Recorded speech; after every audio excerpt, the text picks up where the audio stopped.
I want to talk about something that happened to me last week that I think happens to almost every single woman trying to change her life. I finally did something my body hasn't done in 20 years. I rode an electric scooter and I was having the time of my life. But that night, I went home and started to spiral. Not because anything bad happened, but because my brain wouldn't let me just enjoy it. I started thinking, why couldn't I have done this years ago? What did my son miss out on? How much time did I waste? And by the time I went to bed, I was crying, convinced I'd failed him and failed myself, and none of this mattered. That's sabotage, and it's what keeps most women stuck. Here's what I want you to understand: there are two types of sabotage happening when you try to change. The first type, shame sabotage. This happens before you even start.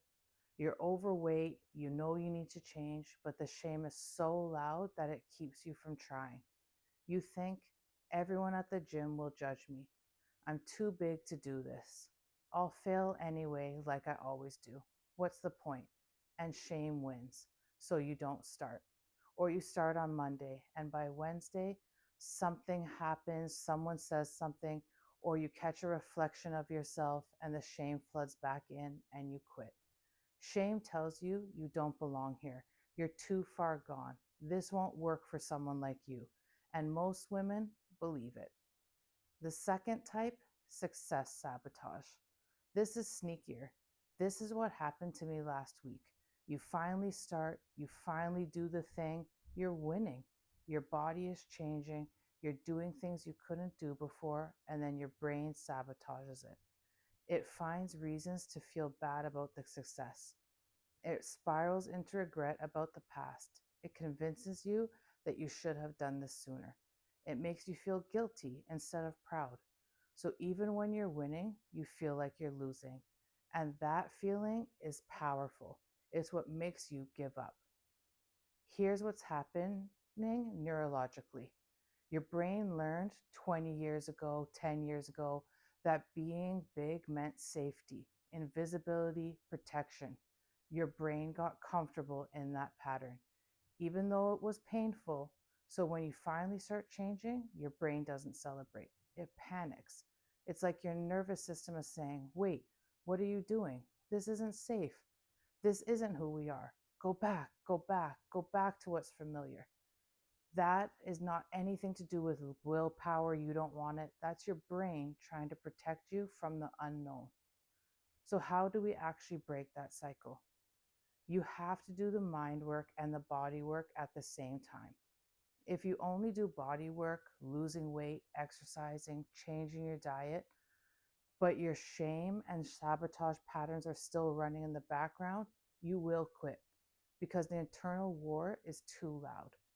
If you only do mind work, therapy, journaling, understanding your patterns, but you never move your body or change what you eat, your brain won't actually believe you're serious. It won't shift because there's no proof.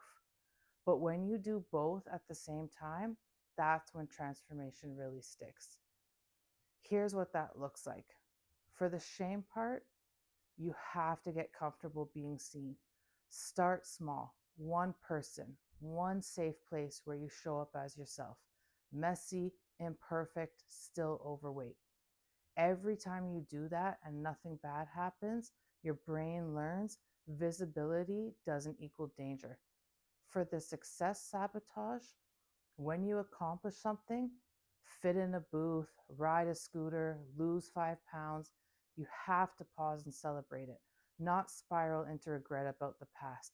Your brain needs evidence that success is safe, that winning is okay, that you deserve to feel proud.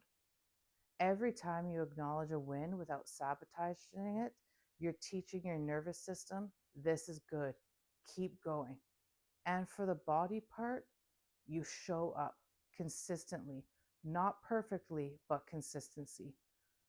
You move your body in ways that feel manageable. You eat in ways that you can sustain forever. You set standards for yourself and you keep them. Because every time your body does something it couldn't do before, your brain gets proof that change is real, that you're capable, that you're strong. And that proof is what makes the mind shift stick. This is care in action, not just fitness and body, not just the mental health and therapy. It's both working together because you can't shame yourself into changing and you can't think your way into a different body. But when you do the mind work to stop sabotaging yourself and you do the body work to prove to yourself that you're serious, that's when everything shifts. If you're ready to stop sabotaging yourself, whether it's shame keeping you from starting or success sabotage keeping you stuck even when you're winning, reach out. Care and action is for women who are ready to do both the mind and the body work because half measures don't work. Full transformation does.